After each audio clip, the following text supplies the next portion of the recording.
I'm Nishan Sharma, and I'm Education Lead at W21C in the O'Brien Institute for Public Health.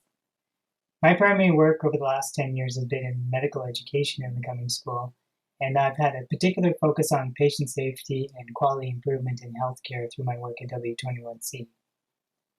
My COVID-19 work is related to a call made by the mayor of the City of Calgary to the president of the university in March of 2020.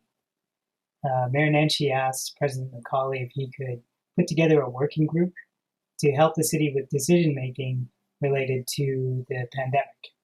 And from there, the brand new Vice President of Research and former Director of the O'Brien Institute, Bill Galley, asked if I could help out. So my initial contribution was to gather what interventions other countries and cities were making to curb the spread of COVID-19.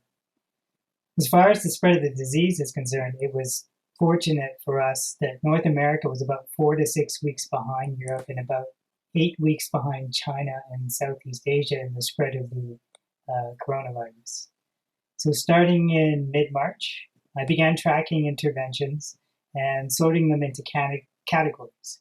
So for example, closure of services, changes in laws and governance, quarantine and isolation measures, testing for the virus, travel restrictions, information to the public. So these interventions were then combined with data on cases and hospitalizations and deaths related to COVID-19 to see if any of these measures seem to be particularly effective to prevent the spread of the virus. I also attempted to classify these interventions on another dimension, which was impact on the economy. So I'm no economist, and fortunately our working group later brought in a real economist from our School of Public Policy. And he really upped our game in terms of the quality of the analysis. But by the end of March, we presented 65 different intervention options to the City of Calgary and Mayor Nenshi's team to consider.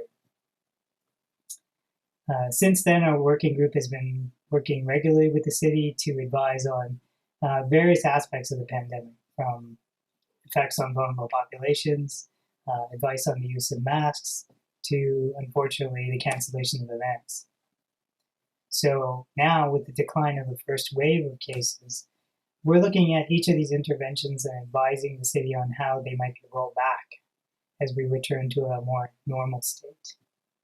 We have analyzed each of these interventions for their impact on the spread of the virus, the effect on the economy, the effect on vulnerable populations, and overall quality of life as we try to help the mayor and his emergency management team monitor cases and time the rollback of interventions.